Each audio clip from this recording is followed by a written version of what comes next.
Thank you. There's some people's faces I recognise in this room, so hello. If I haven't got to speak to you yet, I'll try and get to speak to you later. And people whose faces I don't recognise, but hello to everybody. And thank you for coming to this session. The piece of music that some of you may have heard as you were coming in is sort of relevant to the subject of mentoring for many reasons. One, because it was my wife singing. Two, because it was a piece of music that comes from the 18th century. And one of the things that I've made my obsession for the last 20 years or more, maybe 25 years, is to look at the history of both mentoring and coaching. And I do that by spending an awful lot of time looking at old books, which I know is very sad, but I quite enjoy it. And in Europe, in the 18th century, there are several books about mentoring. It was a very popular concept and very popular idea, and it's basically the foundation of what we see as of the modern education system. Because basically, if we don't enable other people to learn from each other, we don't survive. We make no progress. And this song that you heard as you came in was relating the idea that life is like a rose, in that it starts as a bud which slowly blooms and withers and dies. And mentoring is like that. Mentoring is often a lifelong process.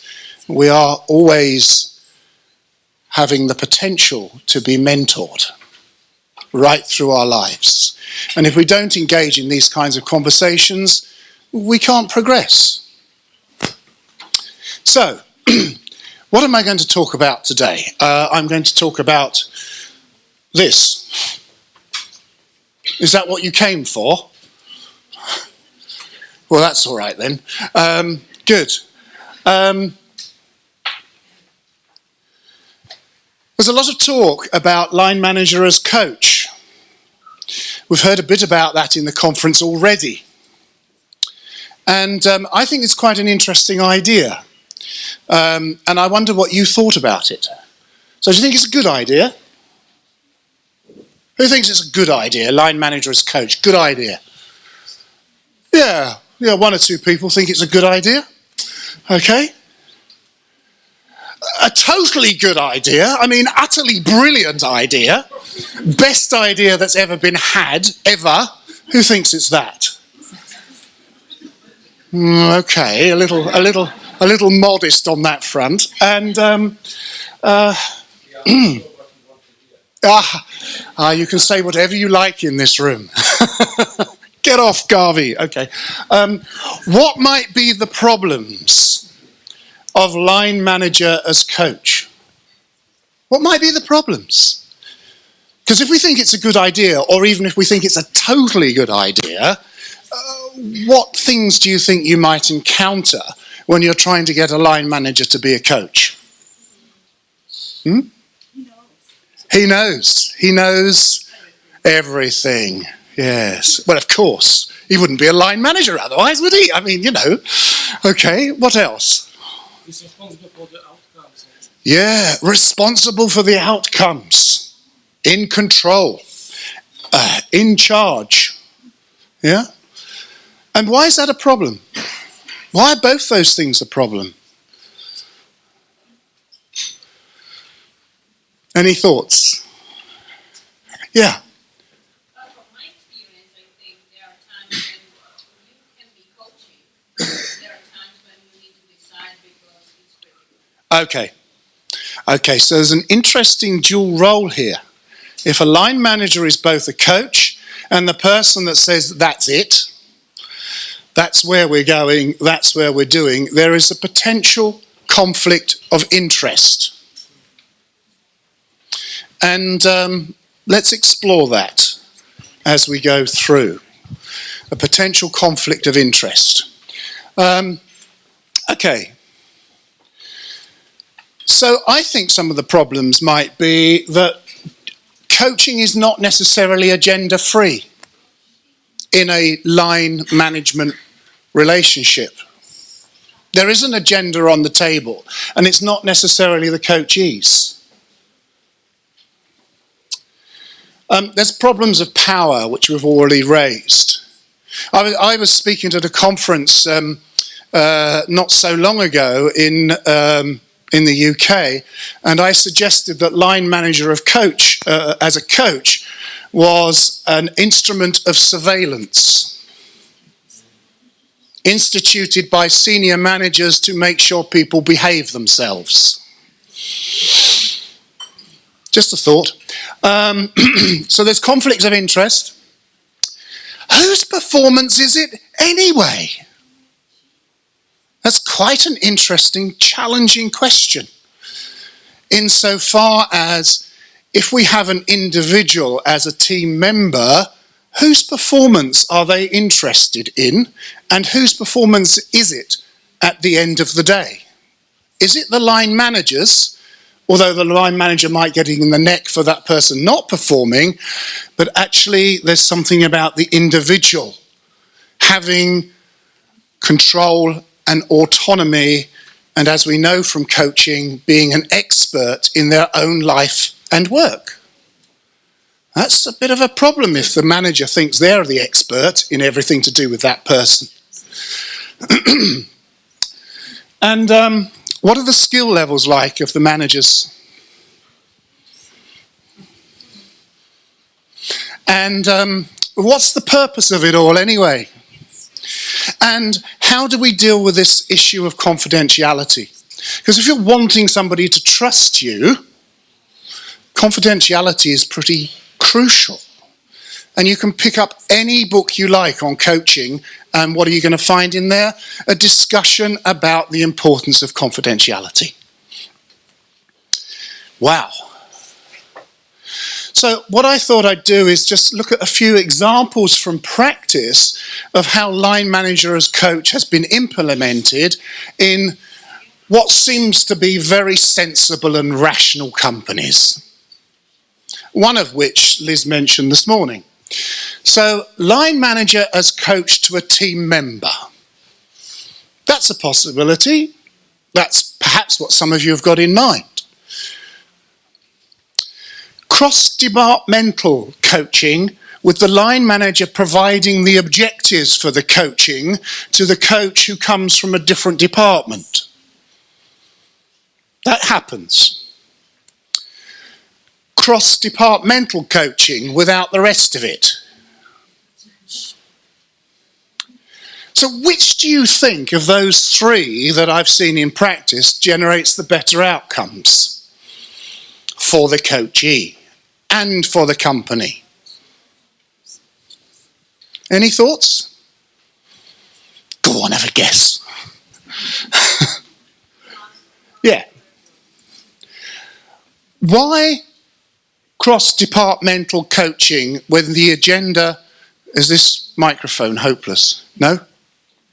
Oh. Oh, you're running around with it. Oh, okay.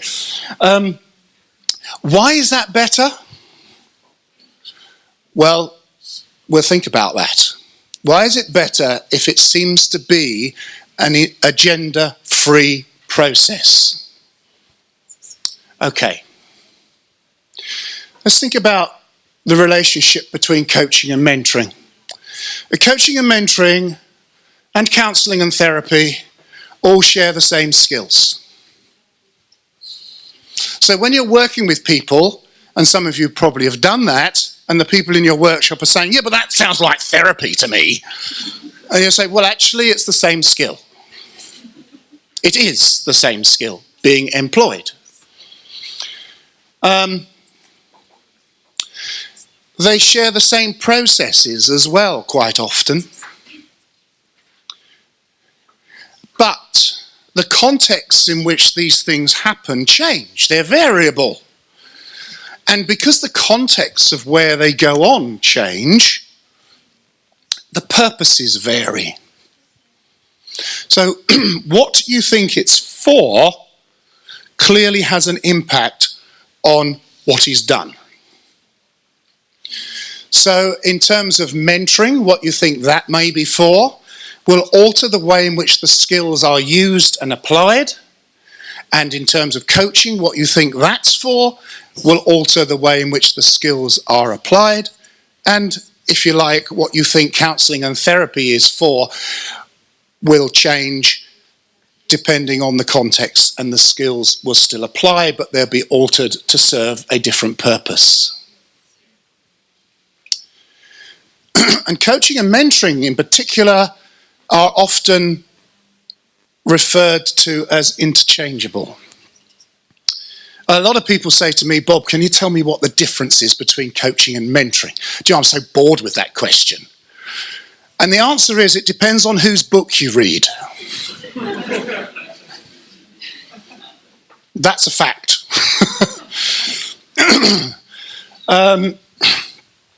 Because I learned a very long time ago, when I first set out in the world waving a mentoring banner with Heineken Brewery in the Netherlands back in the early 1990s, and I started talking to them about mentoring, and at the coffee break somebody came up to me and said, Bob, I think you're talking about coaching, actually. I said, oh, right, so what do you think mentoring is? And they explained to me, and I said, oh, I think that's what we call coaching in the UK. So that was the first lesson that I had, that maybe people in different places see these things as different things, and often they are interchangeable with each other. And why I'm bored with the question is because I don't see what difference it makes in spending time thinking about similarities and differences, because we just go round in circles. It's much better to just get on with it, and you can call it what you like.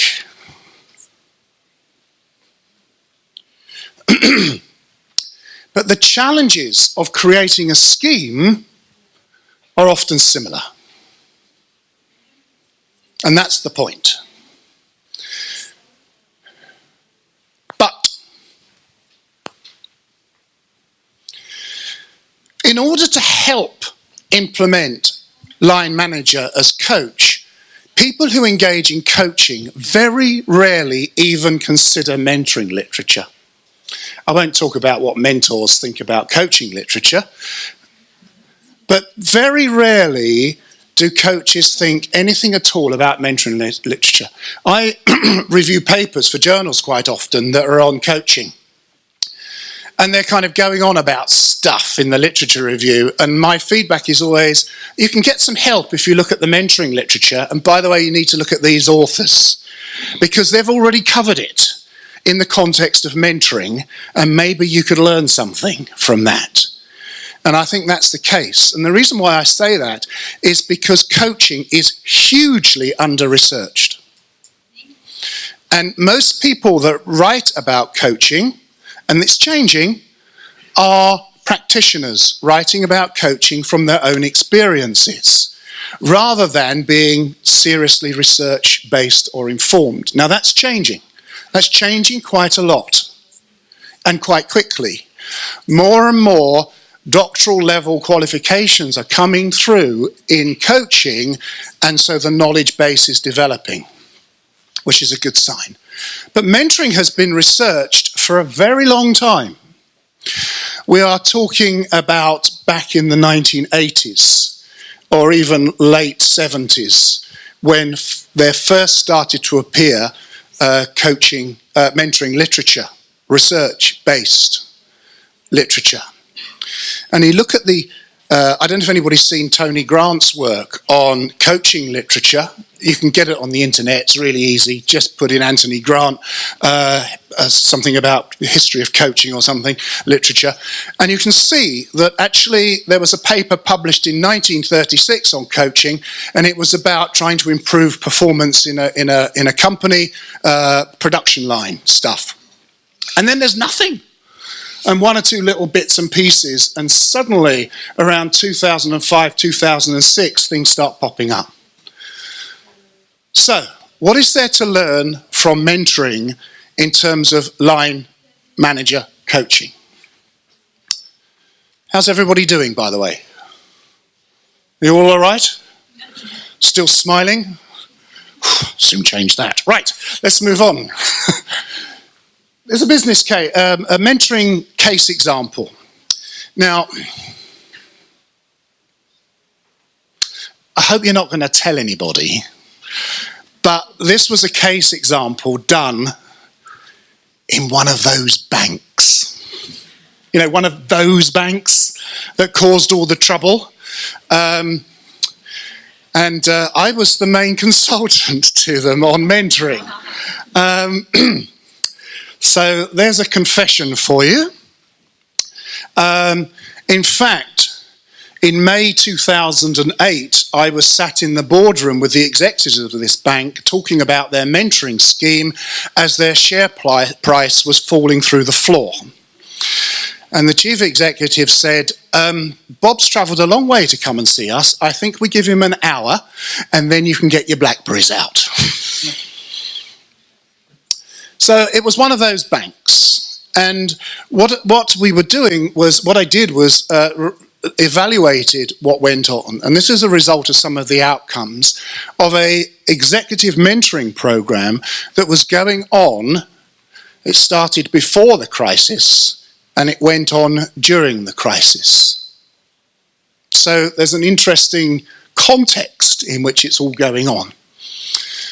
So large UK-based bank, but international global bank, mega money. Well, on the day I was talking about it didn't have mega money because nobody would lend them any. Because you know what banks do, or what they used to do, towards the close of business every day, they would all charge round to each other and lend each other money on a big circle like this to maintain their cash flow. And what happened was with this particular bank is somebody said no, and the cash flow stopped. And as the chief executive said, we're like a pub with no beer. That's what happened. So all the board members were mentors, and the mentees were senior executives identified through the talent program. Liz, you're like that. There were 13 mentoring pairs. Some had 2 mentees. And the main focus of this mentoring program was leadership development. That's what they saw it as being about. And it was part of a whole load of other leadership development interventions that the bank was putting into place. But the mentoring was linked very strongly to what they called the leadership commitment.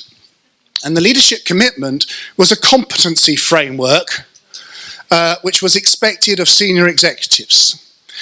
Now, analysing that competency framework now, it reads like the risk taker's charter. Because the senior executives were expected to not only meet market trends, but outdo them. They were expected to, quote, use their clout punch to get things done. Lovely macho language there. And there was lots of things in it which were there aimed at trying to push the boundaries of behaviour as a leader. And they were articulated. If you want to be a senior leader, you have to outdo this. It's not good enough to just meet it, you have to exceed it. And the 4 elements were lead, build, shape and deliver. And there was a framework which sat underneath it. So there was talent management involved. And what was also interesting as a feature of this particular scheme is, and this is important to hold on to, is that the whole scheme was managed with what I call a light touch. It was not attached to all sorts of other things that went on in the bank, other HR systems. So it's a bit contrary to some of the things you may have heard already. It was seen as something separate, and that's quite significant. So other design features that we had here, there was training for all participants. And the purpose of that was to try to develop a consistency of approach. We had matching of people by invitation. What that actually meant was there were mentors who were nominated, there were mentees who were part of the talent program, and the senior executive invited people to become their mentee. Issues there, of course. But the idea that there was some element of choice within this process in order to try and reduce the power distinctions. Even though mentees did say to me, well, if you're going to be mentored by the senior executive of this company, you're not going to say no, are you? So there was voluntary participation, which was quite important. You didn't have to take part. It was self-managed. So the two people in the relationship managed it for themselves. There was ongoing support, and it was the mentors that could have that. And that came from the person who was managing the program in a light touch way. But it was on a drawdown basis, an as and when basis. It wasn't on a constant asking questions basis. The two parties created ground rules, and that was really important. And what was built into the training was that these ground rules would be subject to review every third session. Now that's a very important element, because we called it a graceful exit clause or a no-fault divorce. Basically, if you find yourself in a learning relationship with another person and it's not working, you need to get out of it. And so what was built into the scheme was a way of making that on the table. It was, what you do when you commit to this mentoring relationship is agree to meet for 3 sessions. And at the end of those 3 sessions, you review and decide whether you've done what you needed to do and draw it to a close, or whether you progress it and continue. And then you review it every third session from then on. But you can only review something if you've got some ground rules to start with. And the other very interesting thing about ground rules is that they are dynamic. So what people think they are agreeing to at the beginning starts to change over time. So graceful exit, it was cross-functional. So the mentors were not part of the line relationship at all. There was ongoing evaluation. So there was regular dipping into the scheme, and it took 2 forms. The manager of the scheme would ring round and say, how's it going? And make notes.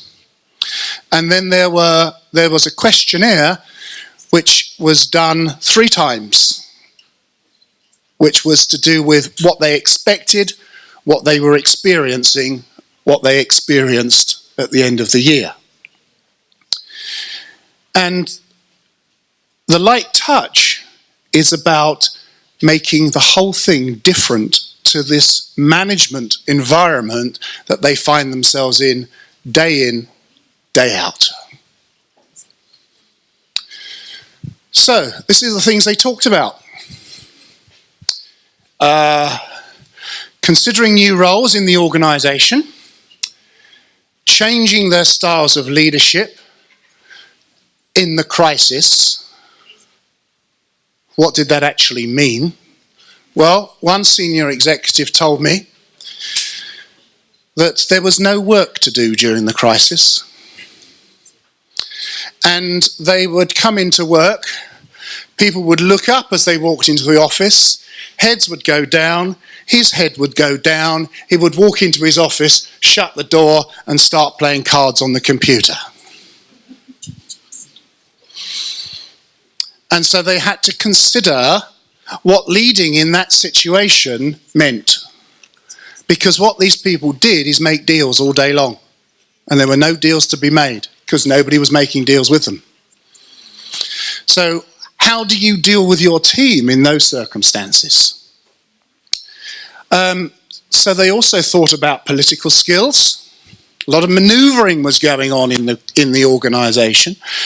And they also thought about talked about developing insights into other people's behaviour under stress, because that's how they all were. And they also dealt with relationships with the executives line manager. They talked about those challenges.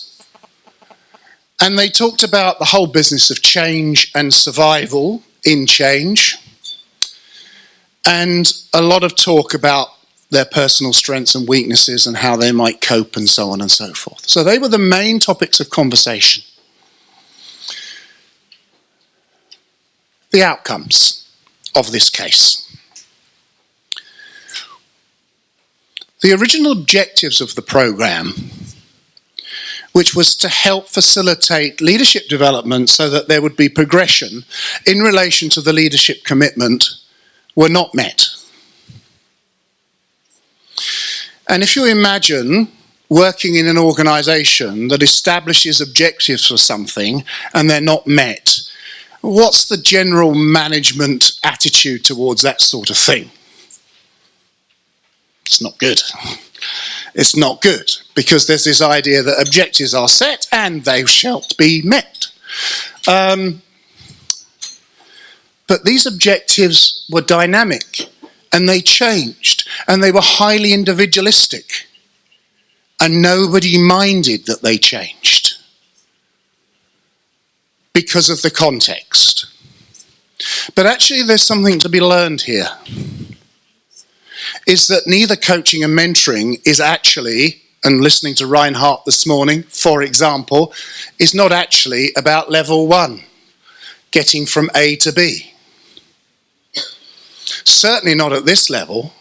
It's more complex than that, which actually puts in question the whole idea of management by objectives and goal setting.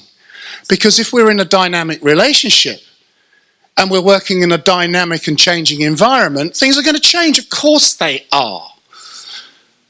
And to try and treat things as fixed points is a very difficult thing to do, if not silly, stupid, uneducated thing to do. So the training was very helpful. They reported to the whole process because it helped to orientate them, and the training was basically to do with developing a non-directive and developmental approach to mentoring, as opposed to a directive deficit model of mentoring. You know, the assumption that people don't know anything and they're going to be told. The leadership commitment was completely and utterly ignored. It was not seen as relevant or appropriate or necessary, which brings into question the quality of the competency framework in the first place. And in something that I wrote fairly recently, under pressure, competency frameworks break down. They break down because the contexts become complex. Unexpected leadership skills were developed. Now this is very interesting. So dealing with stress in self and others became a really important element.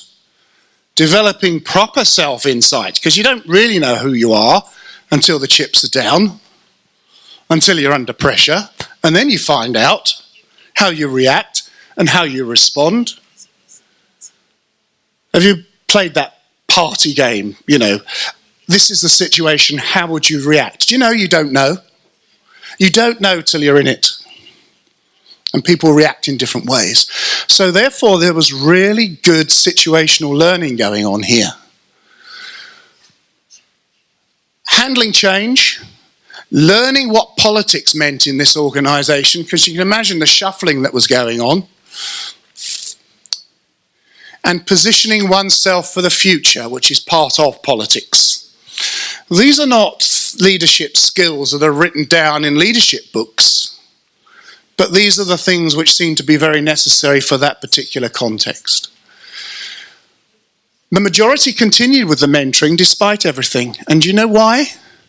Because it was the one thing that offered both parties a bit of security. So they kind of clutched onto each other because they needed it. Two dropped out. That was because two people got fired. That was the chief executive, by the way. And it was one of the other executives got fired as well.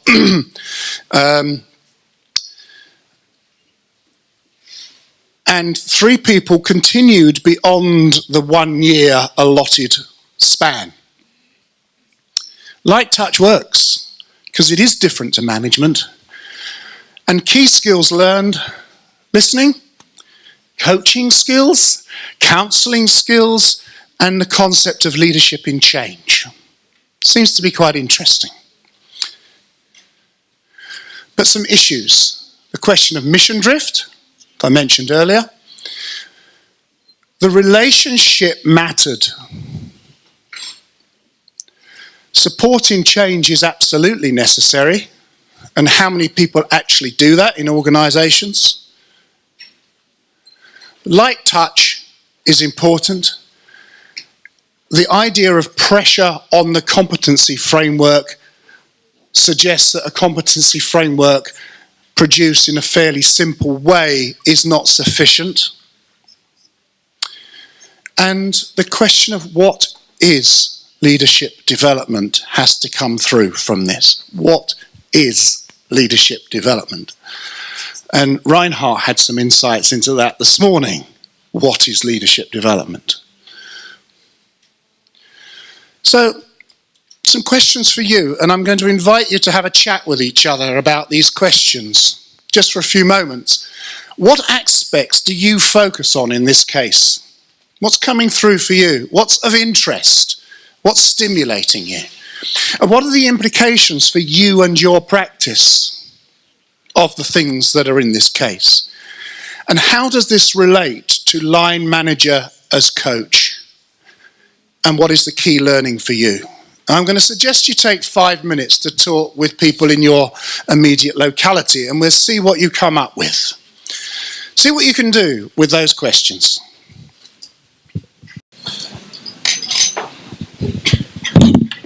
Okay, what aspects of the case do you... What aspects of... Can you hear that? Yes. What aspects of the case do you focus on? Oh, I can hear myself in here.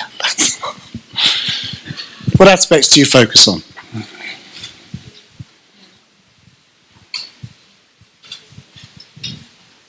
Or are you talking about how lovely the lunch was? And the ice cream, which was really very good. Yep.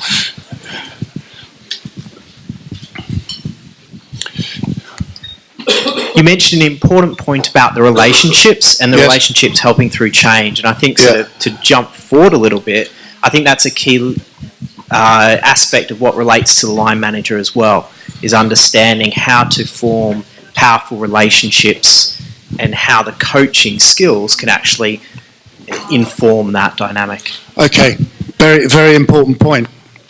Very important point. Okay, what else did people focus on? So we got the group there focused on the relationship. What else did you think about?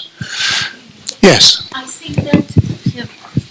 I think that mentoring is helping to managers to make some self-reflection, because before they are transferring their experience and how they are working or what they are doing like leader affairs, they have to recognize what really are their strategies, because they cannot transfer only some isolated advices, but they have to learn how to transfer in some system or to explain their leadership strategy to mentee. Yep. So okay. It helps to self-reflection. Yes. Okay. That seems interesting. And how far is the context in which they were doing it forced them into that behaviour, do you think? How far did the context of where they were force them into that behaviour? I think I saw you.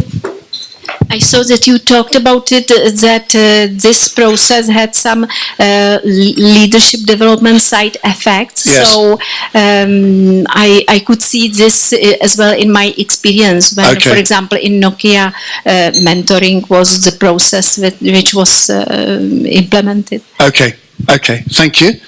Any other comments? Any other comments?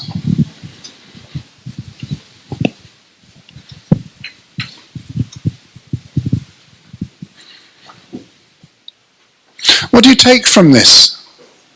What's coming through for you? What's going on in your heads?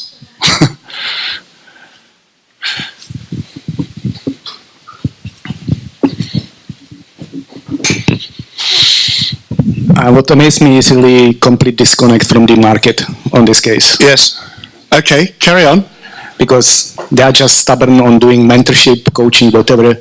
But in the meantime, market stopped. Yep. And it's not aligned. Uh-huh. Okay, not aligned with what? With the market, the coaching, mentoring process, with the market development. Okay. But the market was collapsing around their ears. Yeah, Yeah. Okay. that's it. So what was the mentoring actually doing for them? If it's not focused on the market, what was it actually doing for them? I don't know. I was not there. Okay. Good question. Good answer. Yeah. Any thoughts on that? If they weren't focused on the market, which was collapsing around their ears, something actually beyond their control,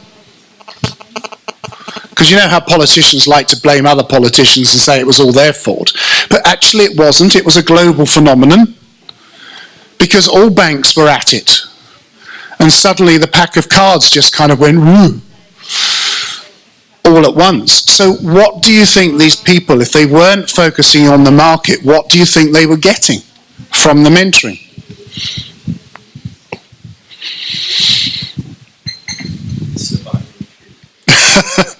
A survival kit. Yes, they were.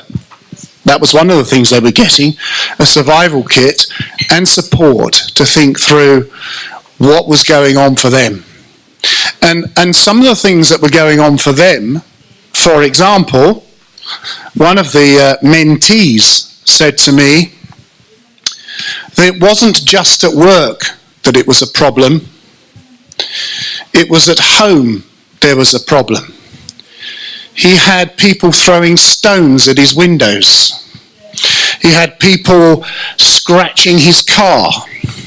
He had people shouting at him in the street. And then he said, I said, take me through your morning. And he said, well, it's just terrible. You know, the children are fighting, and I pile them into the car, and I take them to school, and they're fighting, and I'm telling them to shut up, and I get out of the car, and I get into the office, and everybody's hating me as well. What mentoring was offering was actually serious counselling support for this person. Actually. Because despite everything, we're talking about a human being here, as well as an executive who played his part in the banking collapse. But he was part of a context, and he was constructed by that context. He was constructed by all the systems and policies that went on in the bank. And they fell around his ears, as did his market, as did his personal life. And people were pointing at him. So, anything else that comes from that?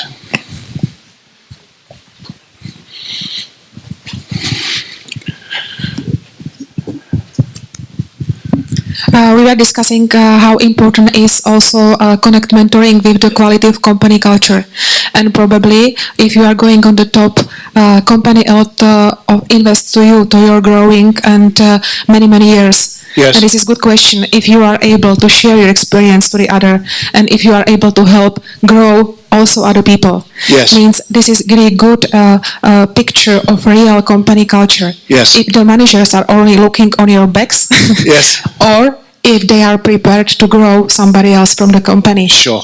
So there's a very strong attitudinal issue there, which is important. And that kind of cultural aspect is very important. Okay, I've lost my thing. It's over here. Okay. So for me, what this case seems to highlight is that senior leadership development is, despite the context of this case with the crisis going on and everything else, it seems to me to suggest, if you look at it at a higher level, that senior leadership development is situational. People learn in the situation of being a leader. And I'm not talking about situational leadership here. No, not talking about that. I'm saying that the context in which they are doing it is the environment in which they learn how to do it. Now that's very interesting, because it puts into question the whole idea of removing people and putting them in a classroom to do leadership development. So I'm arguing that the development needs to be situational, and that mentoring and coaching in the workplace are situational. What is it you talk about in coaching and mentoring other than stuff that goes on at work? What you think about it, what you feel about it, who you are in relation to it, and so on. And the strong management discourse that all of us know, which is behind the things that we talked about at the beginning, which is managers know, managers are experienced, managers are in control, is just paper thin. And that's an important thought to hold on to. But what is there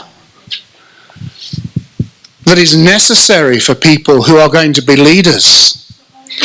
It's about this ability to reflect on oneself, to understand oneself, to behave in a way which is appropriate within a particular context in order to support and enable other people. So I'm very taken by this idea of dialogic leadership, for example. And we get to learn about how to be a leader by talking about it with each other, not by being taught models of transformational leadership, situational leadership, what other stuff that we have there, which we fall back on as consultants and trainers to fill the space. Sorry if you find that challenging. Power issues are potentially a big problem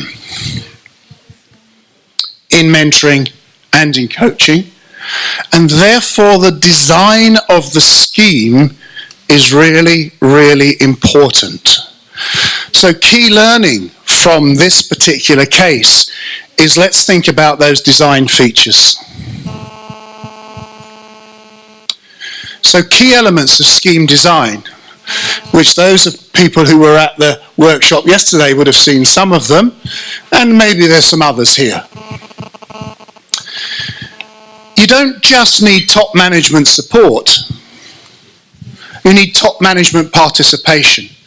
And by the way, not top managers going, I'll be the coach, I'll be the mentor, because that's what they do.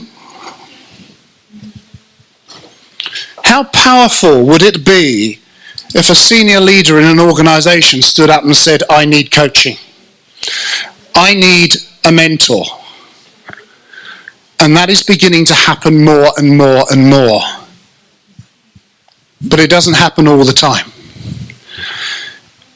Experience that I had in the past was in a very large company. There was a senior executive who everybody referred to as the smiling assassin. And he really liked that name. And he lived up to it, metaphorically. And I was sat in a meeting talking about mentoring, and he said, I don't know about this mentoring. It all sounds very soft and all kind of in the air and all sort of vague, and I'm not having it in my department. And one of the other executives sitting around the table said, but you haven't been listening to what's been said. You've got it in your department whether you like it or not. Because you can't stop people talking to each other. Even though you might like to, you can't. He went very quiet for quite a while. And at the end of the session, he came up to me and said, how do I get to learn about mentoring? And I talked to him about it, and he made a big announcement. And in this company, we had a lot of trouble getting people to volunteer to be mentored. We had no problem getting mentors. We had a lot of problem finding people to be mentored. And when he stood up and he said to the company, my contribution to this is I'm going to get a mentor to help me think about my nickname and the impact that it has on people, a lot more people started coming forward requesting mentoring. So leadership plays a very key part. So it's not just involvement or putting a rubber stamp on it, it's active participation. And that's important. And we've seen that many times. One of the companies Liz was talking about this morning, McBride's, for example, the managing director of that organisation took a coach and put himself on the skills course with everybody else in order to learn how to coach. That puts out a very powerful message. There needs to be a clear sense of purpose. Who is it for? And what is it for? But you also have to ask what exists already in your company. What is actually going on already? That's important. And as consultants, that offers you an opportunity. Because if the company doesn't know, it could become your project to find out. Many times I've been invited to do a feasibility study on companies to find out what is going on in the company in terms of mentoring and or coaching, and to report back, which provides information to identify what exists, but what might be some of the problems that we're going to encounter here. Because you will find problems in an organisation. And as some kind of feasibility study or piece of research before you start will help to identify some of those. And then, of course, you have to think about what kind of things you're going to do to try and deal with that. So how will you manage those barriers? Put together your plan, and how will you evaluate what's going on? And what's important is evaluation needs to start before you start, not afterwards. So many times organisations think 1 year, 2 years, we better evaluate what's been going on. And I can tell you from my own experience as an evaluator, that's a really hard thing to do, a retrospective evaluation of something. Much better to get in before the thing started, and then you get a sense of what's going on. And the evaluation needs to be developmental. Not about proving anything, so try and get your managers off that. It's about what is going on within the dynamics of this particular scheme and what can we do to improve it. Because so many times I've heard people in conferences all around the world saying they are fed up with the question of does coaching, does mentoring work? Of course it does. We all know that. Let's stop chasing after evidence to prove it. What we don't know is how. But we know it works. Oh, we also know it doesn't work as well. And we kind of know why it doesn't work. And we kind of know a bit how it works, but not really. That's a more useful thing to be thinking about. Make sure there is constant review and celebration of success one of the companies that Liz was talking about, McBride's, they have an annual conference to celebrate their success in developing a coaching culture. And you get people coming up talking about the experiences that they have had of being coached, and it spreads the word. And what are you going to do about communicating what's going on? It's not my phone, is it? I hope not. It's probably my wife saying, you didn't play them that song, did you?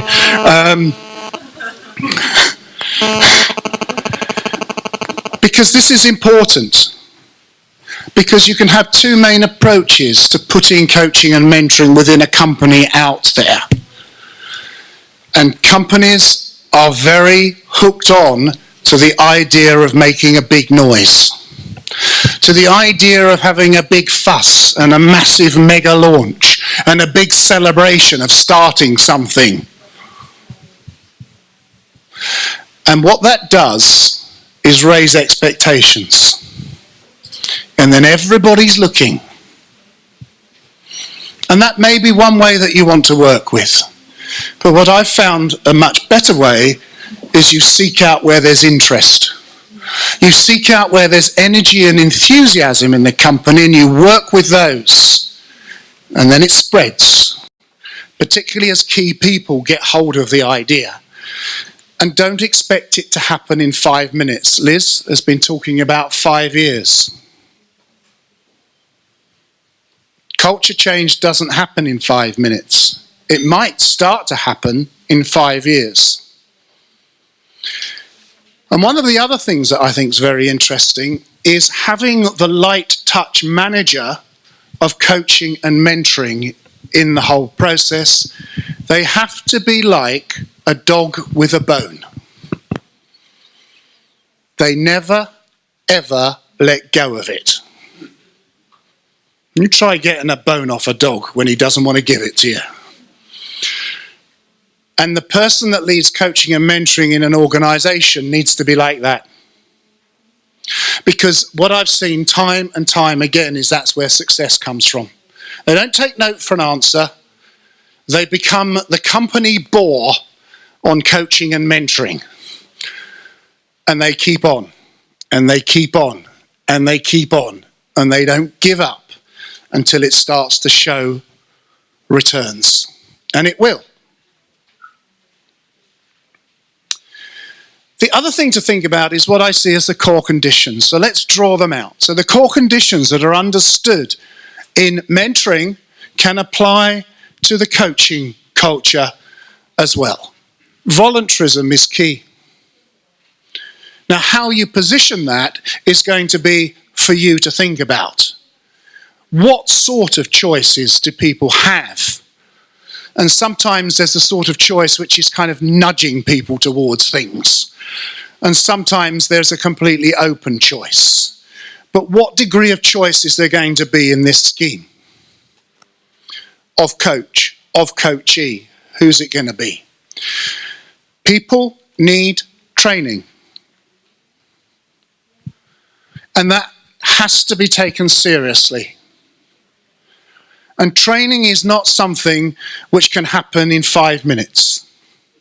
You have to find ways of doing training in order that people have time to develop their skills. And a model that I've been working with, and Liz is very familiar with it as well because we work together sometimes, is the idea that you have some kind of formal skills input in a classroom where people have an opportunity to practice. And then you follow up on a regular basis, often monthly or 6 weekly, with a learning set process. If you're familiar with learning sets, you take your cohort of 12 people, you split them into 2 groups of 6 people. In the morning for 3 hours you have one group of 6, in the afternoon you have the other group of 6. And what those people come to the session with is things they have been noticing and things they have been learning and things they have been experiencing in coaching or mentoring since the last time we met. And those things get discussed. And in this way, people start to think about and consolidate and work on their skills over time. And I think you have to enable people to focus in that kind of way. Not run a course and then clear off, but keep going and build that in as part of the process. Because it takes time, as we know, to learn how to coach and how to mentor. So give it time with support. Ongoing support. Clear matching arrangements, that's important. How do you go about putting people together? And there are lots of ways. And one message on that is difference between people is more important than similarity. So think on that one for a few moments. Ongoing review is reviewable ground rules is important. Review them regularly. Light touch management. Whose agenda is being played out here? And if it's anybody other than the coachees or the mentees, you will inevitably have problems. Evaluation and monitoring. A key one here is acceptance that it's a legitimate piece of work. Now, somebody over there this morning said, how do you deal with the manager who says they don't have time? What do you mean you don't have time to talk to your team? What else are you doing all day? A serious point. What else are you doing all day? If you're not having conversations with people that are important and meaningful. And do you know how many hours there are in a week? 168. And do you know, funnily enough, we all have the same amount. And what is key is how we choose to spend it. Now, a manager can choose to spend their time fiddling about on the computer and with spreadsheets and goodness knows what else, or they can spend time with their team. I wonder which is going to be most productive.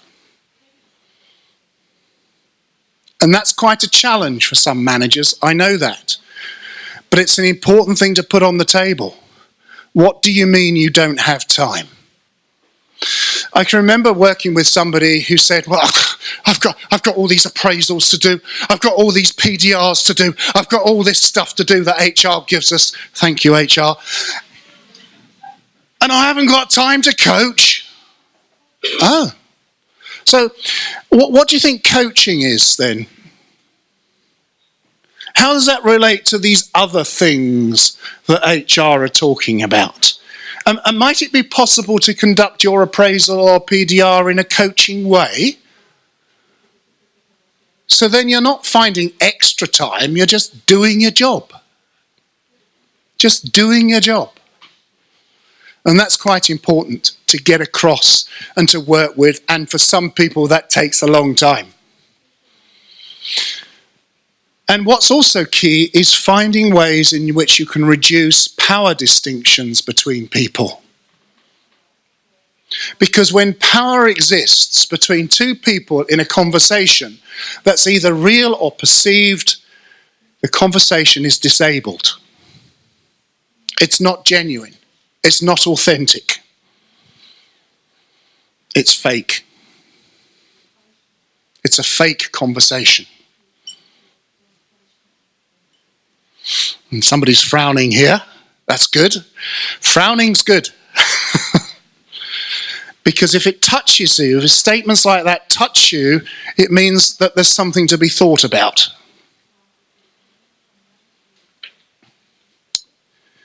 So, getting coaches, you have to ask what's in it for the coach. And you have to know, because they'll ask, what are their motivations for doing it?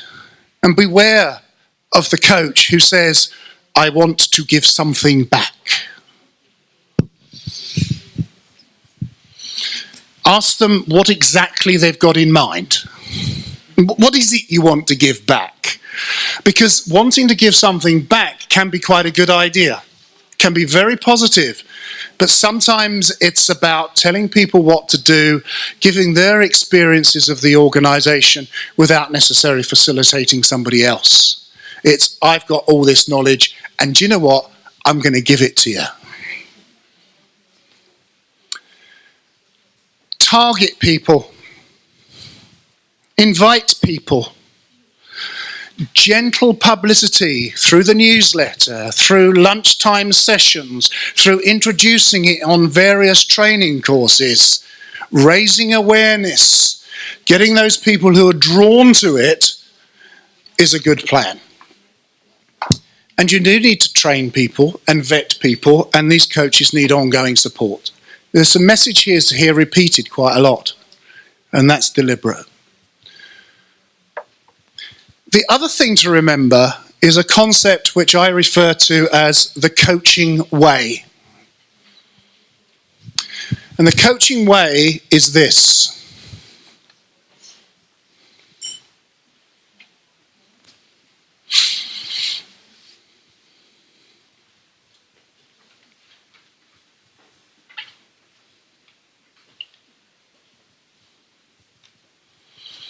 Coach has to recognize their own learning needs.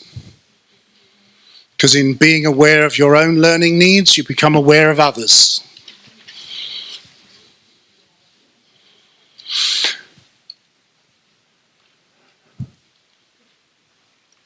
Oh, I went wrong. What's gone on?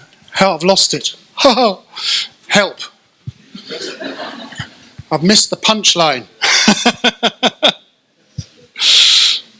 It's all right, we're there. That's not where I want to be. Can you hold that? Some mental toughness coaching for you? Yeah.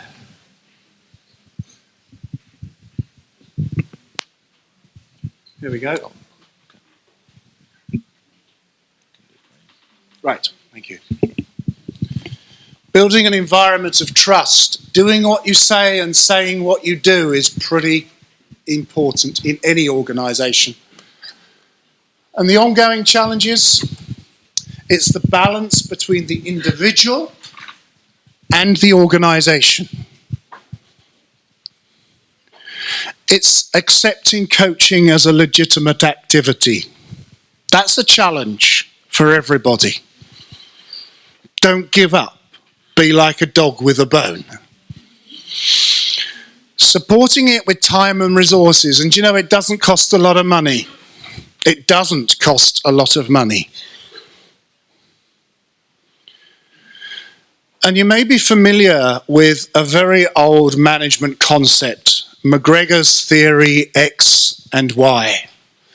And it's still alive and kicking. There are those managers who believe that people are lazy, idle, need kicking. And there are those managers who think people are self-motivated, lively and engaged and interested and want to do a good job. And that's something you're going to have to battle with too. Number of times that what seemingly seems to be intelligent, well-educated managers say to me, yeah, in the end you just have to tell them, don't you? That doesn't seem very helpful if we're trying to develop a new way of relating, a new way of going on. And there needs to be appropriate measurement and evaluation. So let's stop trying to measure the temperature of a room with a ruler, which is what a lot of organisations try to do. Let's measure what's there using social processes, because it's a social process. Thank you.